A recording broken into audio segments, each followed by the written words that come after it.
అరే బాస్మతి రైస్ లా ఉండదు ఇది, కొంచెం కావాలి.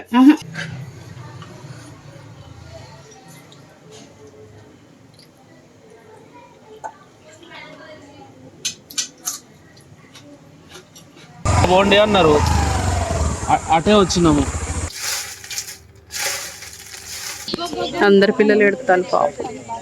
ఎందుకురా? వాడు కూడా ఏడ్చుకుంటూ పోతాడు. వద్దు అట్లా ఎవరిని డిస్టర్బ్ చేయకుండానే. వీళ్ళు అడ్డం ఉన్నారు,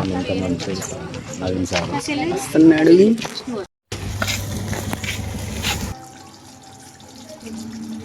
కుక్కని తీసుకొచ్చి ఆ కుక్క కూడా వాళ్ళ అబ్బాయినో అమ్మాయినో చూడ్డానికి పోవచ్చు. ఎదురుగాటకి ఇట్లా లోపలికి పోకుండా కనబడతాడేమో అనుకున్నా నేను. హాయ్ అండి, ఎలా ఉన్నారు? అందరు బాగున్నారా? ఇది మా అబ్బాయి ఎన్సీసీ క్యాంపుకి వెళ్ళే ముందు రోజు నైట్ అన్నట్టు చికెన్ తోని దొండ బిర్యానీ చేశాను. ఇంకా వాడు అక్కడ ఏం తింటాడో ఏమో తెలియదు కదా, కొంచెం ఇక తృప్తిగా వానికి పెట్టాలనేసి.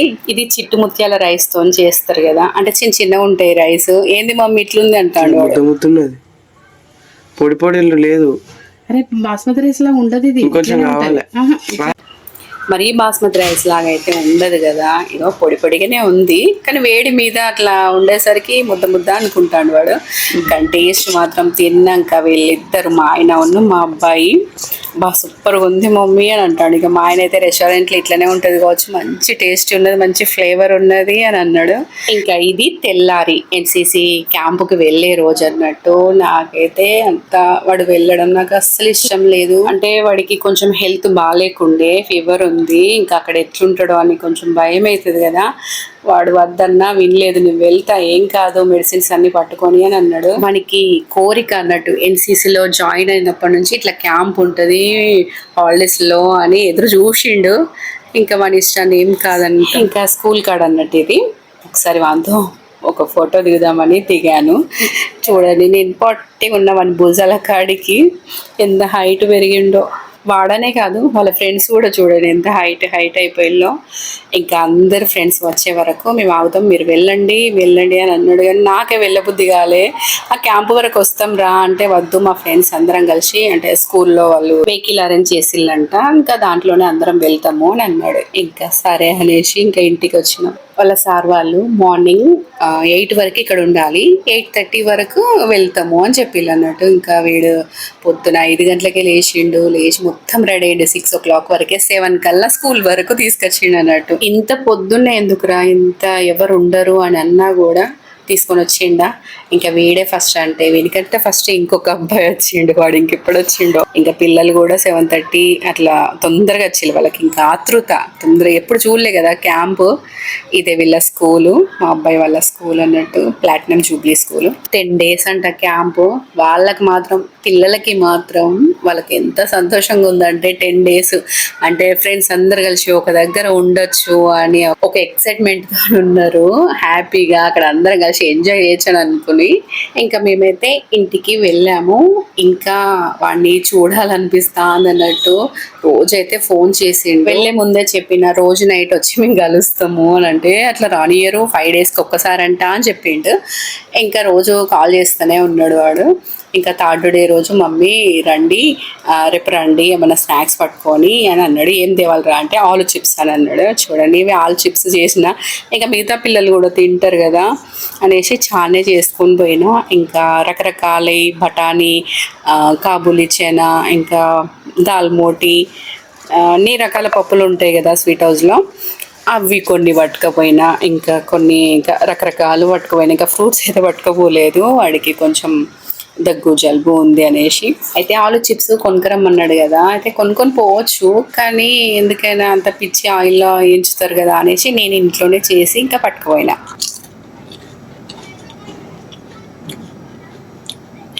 కరకర సూపర్గా ఉన్నాయి నిజంగా. అసలు 3 రోజులు అసలు ఎన్నో రోజులు అయినట్టు అనిపించింది మా ఇద్దరికైతే. నిజంగా వంట కూడా సరిగా చేసుకోలేదు, అంటే తినాలనిపించలేదు. ఒక రకమైన బాధ.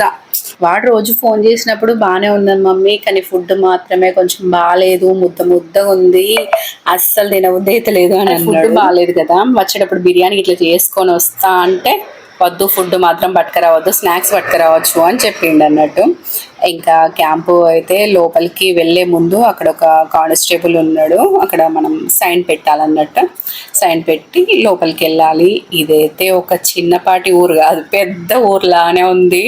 మేమైతే ఇదంతా ఎతికేసరికి ఒక 30 గంట అయిందో ఏమో, వెతుకుతూనే ఉన్నాం అసలు. వాళ్ళేనా పొరగాళ్ళు మనోళ్ళేనా అక్కడ ఎదురుగా? తీయకు సార్ తీస్తావా? అది ఏకశీల వీళ్ళకన్ను పట్టుకున్నాడంట వాడు. ఎవరు పట్టుకున్నారు? విన్నవాడు.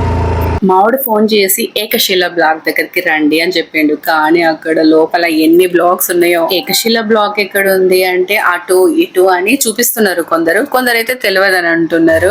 ఎదురుగంటకి ఇట్లా లోపలికి పోకుండా కనబడతాడేమో అనుకున్నా నేను. ఒక పజిల్ గేమ్ ఆడినట్టుంది మాకైతే. అసలు ఎన్ని సందులు, ఎన్ని గ్రౌండ్స్, ఎన్ని బ్లాక్స్ అసలు. జిమ్ సెంటరా? అన్ని బ్లాక్స్ అది పోస్ట్ ఆఫీస్. ఇళ్ళకెళ్ళి బయటికి రారు కదా ఇక్కడే. ఇప్పుడు ఇది కనుక నువ్వు నీ యూట్యూబ్లో పెడితే ప్రాబ్లం అవుతుంది. ఏం ప్రాబ్లం అవుతుంది? సీక్రెట్స్ ఇక్కడ సీక్రెట్స్ ఏముంటాయి? ఒక పాడుపడ్డ కుంప, దయాల కుంప లెక్క ఉన్నది ఇదేంటిదో పెట్టిల్లు. ఇక్కడ ఓన్లీ ఎన్సీసీ క్యాంపు మాత్రమే కాదు కదా, ఇంకా అంటే ఎన్సీసీ క్యాంపు అంటే అన్ని రకాల వేరే వేరే ఊర్లల నుంచి కూడా వచ్చిన పిల్లలు ఉన్నారు స్కూల్స్ నుంచి. ఇంకా పోలీస్ ట్రైనింగ్ కూడా కదా ఇక్కడ, పోలీస్ ట్రైనింగ్ సెంటర్ కూడా కదా ఇక్కడ. కానిస్టేబుల్స్కి కానీ ఎస్ఐలకి కానీ అందరికి ఇక్కడ ట్రైనింగ్ కాబట్టి అందుకే ఫుల్ పెద్దగా ఉంది. మూగి చూడు ఎంత బాగుందో, కొత్త కట్టిలు కావచ్చు కదా. ఫోన్ చేద్దామా వద్దా? ఎట్లా చేద్దాం? ఏకశిల బ్లాక్ ఎక్కడ? బయటనే ఉన్నామని అన్నాడు. ఇది ఆర్టిఫిషియల్ బొమ్మలా ఉంది.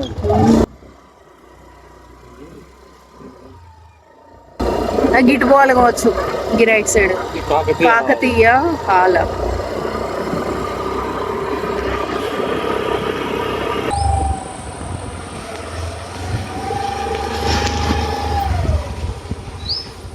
అన్నా ఏకశిల బ్లాక్ అటేనా? లోపల క్యాంపు ఎలా ఉంటుంది అని అంటే తెలియని వాళ్ళ కోసం అని నేను ఇది ఫుల్గా తీసానండి వీడియో. పెద్ద ఊర్లాగానే ఉన్నది మొత్తం కదా.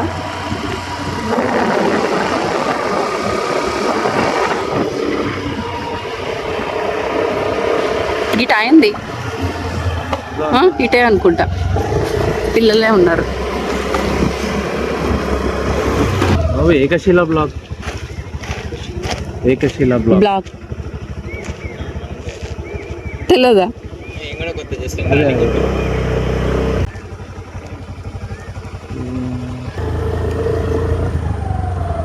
అన్న ఏకశిల బ్లాక్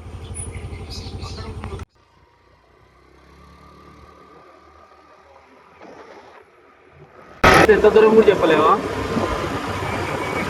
1 కిలోమీటరా? సరే బాయ్.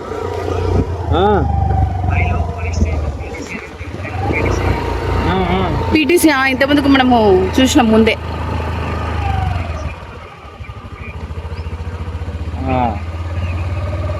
ఉన్నాయి, గ్రౌండ్ కూడా ఉంది.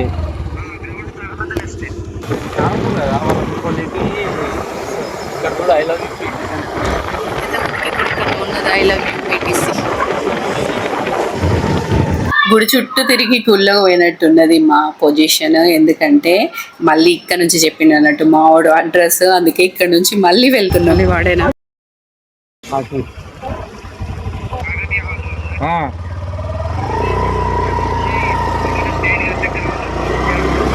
ఓకే, గ్రౌండ్ అవుపడ్డది ఉన్నారు. అంటే ఇప్పుడు కాకతీయ హాల్ కూడా దాటేసేయాలా? గ్రౌండ్లో పోవాలా? గ్రౌండ్ పక్కన రోడ్డు ఎక్కడ ఉంది మీరు?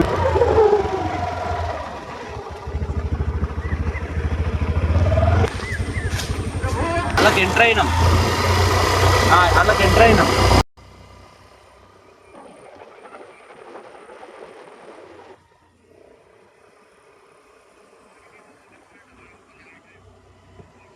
కాకతీయ హాల్ అది ఆడిటోరియమా?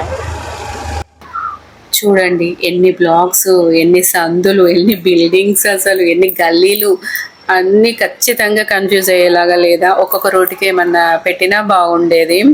అసలు ఘోరంగా కన్ఫ్యూజ్ అయ్యి అస్సలే దొరుకుతలేడు వాడు. విజిటింగ్ అవర్స్ 1 అవరే, 5 to 6 అని అన్నాడు. ఇంకా ఇప్పుడైతే 6:30 అవుతుంది. అసలు ఇంకా వాడు ఉన్న ప్లేసే దొరుకుతలేదు మాకు. అసలు కలుస్తామో లేదో వాడిని అని నాకైతే ఘోరంగా టెన్షన్ అయింది. ఇంకా 7కి వాళ్ళకి డిన్నర్ అన్నట్టు. ఇంకా వెళ్తాం మమ్మీ, ఎంతసేపు ఇంకా వస్తలేరని వాడు ఫోన్ చేస్తాడు. ఇక్కడ ఒక అతను కలిస్తే ఆయన అడిగితే ఇటే అని చెప్పిండు. అక్కడ దాకా వెళ్ళిన తర్వాత మెయిన్ బ్లాక్ మాత్రం కనిపించలేదు. అన్న Ekashila block. Law faculty room.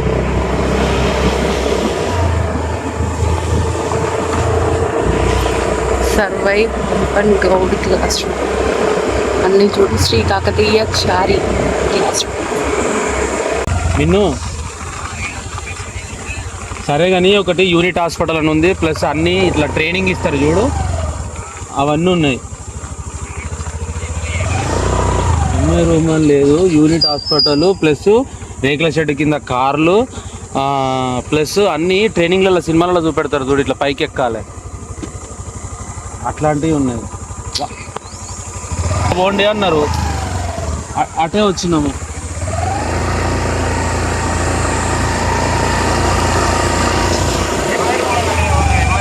Admin building అని కూడా ఉంది. ఆ బిల్డింగ్ నుంచి స్ట్రైట్ గా రావాలా?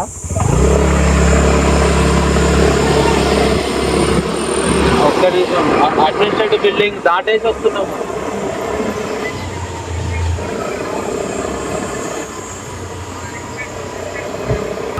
అక్కడ బయట పిల్లలు ఉన్నారు. మరి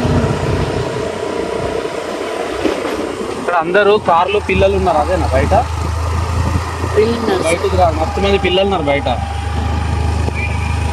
గ్రౌండ్ లో కాదు నాన్న, ఇక్కడ ఫ్యామిలీలతో ఉన్నారు పిల్లలందరూ వాళ్ళ పేరెంట్స్ తోటి.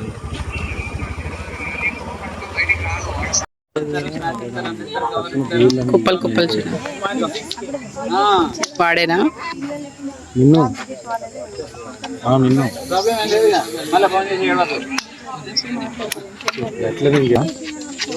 అంటే లేదు సార్, ఒక 20 minutes నుండి అడ్రస్ కోసమే తిరుగుతున్నాము. ఇంకా ఏకశిల బ్లాక్ కాదు కానీ వాడు ఉండే ప్లేస్ దొరికింది. ఇంకా వాళ్ళ సార్ కనిపించేసరికి ఇక్కడే, అక్కడ పిల్లలందరూ అక్కడ ఉన్నాడు వాడు ఆ గుంపులో. ఇంకా వచ్చినాక ఎట్లాగో నన్ను వీడియో తీయలేడు. వాడు వస్తా అంటేనే ఇంకా మా ఆయన, నువ్వు మాత్రం ఏడుచుడు ఏడవకు అని ముందే చెప్తాడు. వాడు అక్కడి నుంచి వస్తా అంటేనే అసలు నాకు ఇక ఒక రకమైన అంటే ఏడుపు వచ్చింది. ఇంకా ఏడవలేదు వాడి ముందట.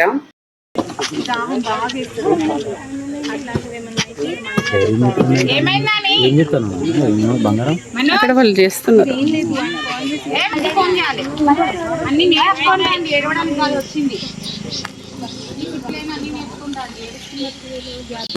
అందరు పిల్లలు ఏడుతారు పాపం. ఎందుకురా? వాడు కూడా ఏడ్చుకుంటూ పోతాడు. ఇప్పుడు పోతాను.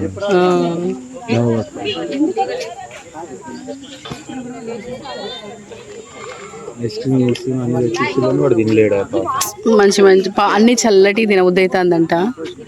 కానీ ఇక ఫ్రూట్స్ చల్లటి తినబుద్ధి అవుతుంది. కానీ వద్దులే అని అంటాడు. మళ్ళీ వాడే సార్ కూడా ఇన్నే ఉన్నాడు. అయితే ఈయనే ఉంటాడు ఆయన సార్ ఇన్నే ఉన్నాడు వీళ్ళ పిల్లల కోసం.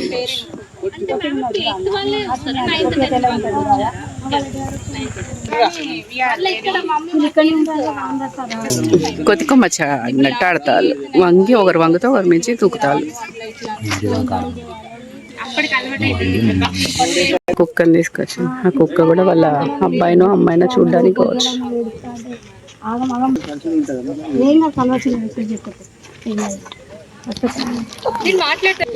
ప్లాటినమ్ బాగా వచ్చింది.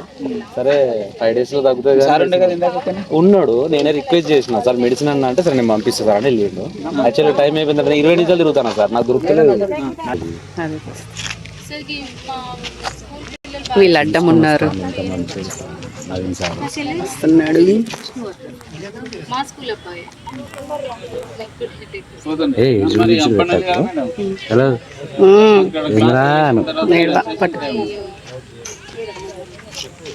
కృష్ణవర్ధన్ పోతున్నాను అంటే రేంద్రా కోతులు ఉన్నాయి తొందరగా వెళ్ళిపోదామంట. ఇప్పుడు ఢిల్లీ వెళ్ళిపోతే మాట్లాడుకో. సీనియర్స్ పంపించారు వీళ్ళని. అయిపోయింది.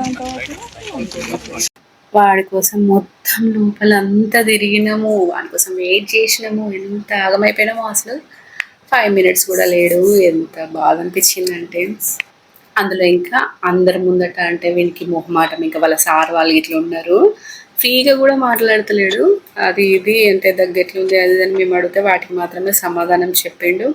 ఇంకేమన్నా తినబుద్ధి అవుతుందా అంటే ఏమొద్దు అని అన్నాడు. వాడిని కలిసి 2-3 నిమిషాల కోసం రోజంతా వాడి గురించి అంటే అవి ఇవి కొనుక్కరావడము, చిప్స్ ప్రిపేర్ చేయడము, ఇంకా అందులో మొత్తం తిరగడము, అదంతా కష్టపడ్డం. అంటే వాడిని చూసే ఆతృత అంటే ఎన్నో రోజులైనట్టు ఫీలింగ్. కానీ 2-3 నిమిషాలు కూడా మాట్లాడలేదు, వెళ్ళిపోయింది. ఇంకా అప్పటికి కూడా నాకు ఇంకా చాలా అనిపించింది, ఎందుకంటే అప్పటికే 4 days ఏమో అవుతుంది. అంటే రోజు కలవాలి అంటే వెళ్ళి చూడాలని అనిపించింది. ఇంకా అసలే చూడని దానికంటే ఆ మాత్రమైనా కలిసి దానికి తృప్తి పడ్డా అన్నట్టు నేను. వాడు కొంచెం సిక్ అయి ఉన్నాడని అంటే కొంచెం హెల్త్ బాగాలేదనే నాకు కొంచెం అదొక బెంగ అన్నట్టు. అసలు ఏంటి తల్లికి ఒక బిడ్డని కనడంతో పాటు తలరాత రాసే శక్తి కూడా ఉంటే ఈ లోకంలో ఏ బిడ్డకి ఎలాంటి కష్టం రాకుండా ఉంటుంది. అసలు తల్లిదండ్రులకి ఉన్న ఫీలింగ్ పిల్లలకి అంటే అంత అర్థం కాకపోవచ్చు, అందరికీ కొందరికి అర్థమవుతుంది. మళ్ళీ వాళ్ళు తల్లిదండ్రులు అయితే కానీ తల్లిదండ్రుల వాల్యూ తెలుస్తుంది, వాళ్ళ ప్రేమ తెలుస్తుంది. ఇవాళకి 4 రోజులు అవుతుంది వాటితో అంటే ఒక రకమైన వాడు లేడనే ఫీలింగ్తోని అసలు సరిగా తినలే. ఇంకా వచ్చేటప్పుడు ఇంకా వాడిని కలిసిన తర్వాత మా ఆయన ఇంకా చికెన్ తీసుకుపోయి వండుకుందాము అని అన్నాడు. ఇంకా వచ్చినాక చికెన్ కర్రీ అయితే వండాను, అన్నమున్న చికెన్ కర్రీ వండి తిన్నాము ఈరోజు వాడిని చూసిన తృప్తితోని. ఈ మ్యారినేట్ చేసిన చికెన్ గిన్నెలో కొమ్మరిచ్చేసరికి ఆయిల్ నా చేయి మీద పడింది, కాలింది. ఇప్పటికైతే ఏం తెలియలేదు, తర్వాత బొబ్బలు వస్తాయని అనుకున్నా. ఇంకా ఈ కర్రీ అయితే మీకు ఆల్రెడీ షేర్ చేశాను ఈ రెసిపీ, అందుకే నేను ఇంకా డీటెయిల్గా ఏం చెప్పలేదు, అంటే చూస్తే కామన్గా అర్థమైపోతుంది కదా. ఇంకా అన్నమైంది, కర్రీ అయింది, ఇంకా తినేయడమే. నేనైతే మీకు టేస్ట్ చూసి ఎట్లా వచ్చిందో చెప్తాను. అసలు ఇప్పుడు వండుతుంటే కూడా నా మనసులో ఇంకా వాడికి అంటే తీసుకుపోతే బాగుండు, నేను చేసిన బిర్యానీ ఇష్టం అన్నట్టు వాడికి. తెస్తా అంటే అట్లా లంచ్లు డిన్నర్లు ఏం రైస్ ఐటమ్స్ ఏమి పట్టుకురావద్దు అని చెప్పిండు. ఇంకా అందుకే ఇక ఊపుని స్నాక్స్ పట్టుకుపోయినాం. ఇక చూడండి కర్రీ మస్తు అయింది కదా, కొంచెం వండితే మంచిగా అవుతుంది. ఎందుకో కర్రీ వాటర్ అసలే వేయలేదు ఇందులో, అంటే చికెన్లో వాటర్ వస్తాయి. ఇంకా ఒక టమాటా కూడా వేసిన కదా, ఇంకా గ్రేవీ లాగా మస్తు అయింది కర్రీ అయితే. టేస్ట్ కూడా సూపర్గా ఉంది. వద్దు అట్లా ఎవరిని డిస్టర్బ్ చేయకుండానే అందుకని నేను తీసుకుంటాను. కర్రీ చూడడానికి ఎట్లుందో తినడానికి కూడా అంటే టేస్ట్ కూడా సూపర్గా వచ్చింది. ఇందులో నాకైతే నాన్ వెజ్లోకి ఆనియన్స్ కంపల్సరీ ఉండాలి. ఆనియన్స్ నిమ్మకాయ కొంచెం వేడి చేయకుంటుంటుంది కదా, అందుకే నిమ్మకాయ ఉన్న ఆనియన్స్ అయితే పెట్టుకుంటాం నాన్ వెజ్కి. అండి ఈ వీడియో చూస్తే మీకు ఏమనిపించిందో తప్పకుండా కామెంట్ చేయండి. ఒకవేళ వీడియో నచ్చితే లైక్ చేయడం మర్చిపోకండి. ఫస్ట్ టైం మన ఛానల్ని చూస్తుంటే కనుక తప్పకుండా సబ్స్క్రైబ్ చేసుకోండి. మళ్ళీ నా నెక్స్ట్ వీడియోలో కలుద్దాం. బాయ్.